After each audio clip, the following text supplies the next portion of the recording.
আমাদের গরু, ছাগল, ভেড়া, মহিষ সবকিছু মিলে 1 কোটি প্লাস কোরবানির জন্য রেডি করা। মাননীয় মন্ত্রী, গরুর দাম অনেক বেশি, মাংসের দাম এবং চামড়ার দাম কম। এই ব্যাপারে আপনার কমেন্টসটা কি? আমরা একটু সম্পর্ক একটু যুক্ত করতে চাই। এটা সেই তথ্যের সাথে মাননীয় মন্ত্রী মিটিং করে একটা দাম ফিক্সড করেছে। চামড়ার দাম কম বেশি এটা নির্ভর করে আন্তর্জাতিক গাছপালার উপরে। আমরা জাস্ট গতকালকে এদের সাথে চামড়া ব্যবসায়ী যারা আছে, আপনি দেখেছেন আমাদের মাননীয় বাণিজ্য মন্ত্রীর সভাপতিত্বে মিটিং হয়েছে, চামড়ার নতুন দাম নির্ধারণ করা হয়েছে। আমরা আশা করি আমিষের চাহিদা পূরণে এখনো তো বাজার শুরু হলো না, কিভাবে বুঝলেন গরুর দাম বেশি?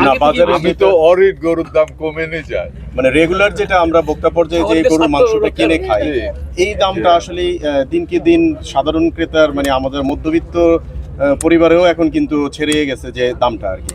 তো এই বিষয়ে কি আপনাদের কোনো চিন্তা ভাবনা আছে কিনা যে দামটা এটা উৎপাদনের সাথে সবকিছু নির্ভর করে।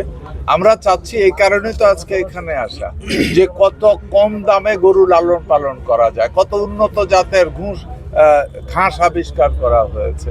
যেমন আজকে রিজিভ ম্যাডামের এখান থেকে আমরা যেটা জানলাম, যে আমাদের আগে আমি জানতাম, আজকে আমি প্র্যাকটিক্যালি দেখতে আসছি, সেটা হলো যে স্যালাইন ইয়ার ভিতরে, সয়েলের ভিতরেও ঘাস উৎপাদন। যেমন আমাদের হাজার হাজার অসংখ্য চর আছে যেগুলিতে মহিষ চাষ করা হয়, এবং ওই মহিষের খাদ্যে যদি আমরা অ্যাভেলেবেল করতে পারি, ওইখান থেকে আমরা হিউজ সাপোর্ট পাবো। এবং ওই ধরনের ঘাস আমরা অলরেডি উদ্ভাবন করে ফেলেছি।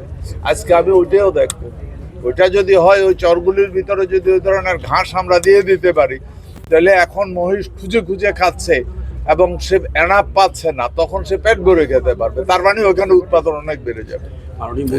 আমিষের চাহিদা পূরণে গরু এবং মহিষের মাংস কিন্তু একটি গুরুত্বপূর্ণ ভূমিকা রাখছে। সেই গরুর মাংসের দাম কিন্তু মধ্যবিত্তের চাহিদার বাইরে চলে গেছে। এটা আমি একটু ক্লিয়ার করতে চাচ্ছি। আমিষের চাহিদা পূরণে আপনার এই মন্ত্রণালয় নতুন জাত উদ্ভাবন কিংবা গরু বা মহিষের নতুন জাত উদ্ভাবনের কোনো পরিকল্পনা আছে কিনা? নতুন জাত উদ্ভাবনের এই যে জায়গা আছে, এখানে কন্টিনিউয়াস কাজ চলছে নতুন জাত উদ্ভাবনের। যে এর মধ্যে যে কয়েকটা হয়েছে, আজকে আমি দেখব, আমি মাঠে যাব, আমি সরাসরি ওখানে দেখব। আমরা যেহেতু বিশ্বাস করি, মনে প্রাণে বিশ্বাস করি, ধারণ করি, লালন করি, যে কৃষির উন্নয়ন হলে, কৃষকের উন্নয়ন হলে দেশের উন্নয়ন হবে। সুতরাং এই জায়গাটা কৃষকের উন্নয়নের জন্য একটা গুরুত্বপূর্ণ জায়গা, এই সেক্টরটা। আমরা জাস্ট মাত্র আসছি, কথা বলার পরে বাকি যে জিনিসটা আপনি বললেন, এটার ব্যাপারে আমি অবহিত নই, আমি জেনে নেব ব্যাপার।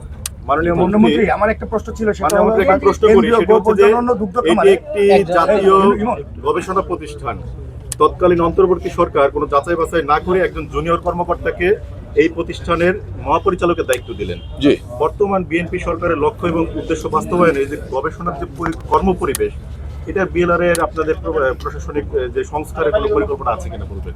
যদি কেউ নিজের যোগ্যতা প্রমাণ করতে ব্যর্থ হয়, এটা এই সরকার না, যে কোনো সরকারের দেশপ্রেমিক সরকার যখন হবে, তাকে নিয়ে সিদ্ধান্ত নেবে, এটা স্বাভাবিক।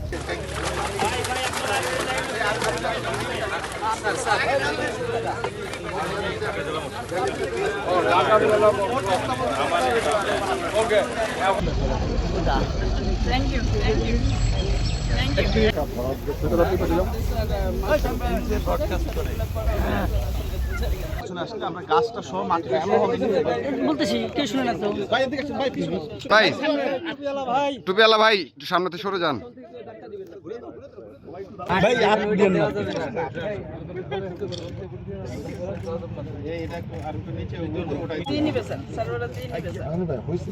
আপনি দিয়ে দেন তাড়াতাড়ি।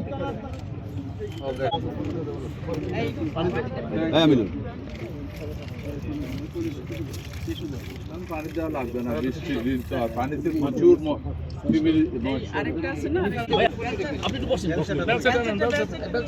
ভাই, আপনি সবাই ভাই, মোবাইলটা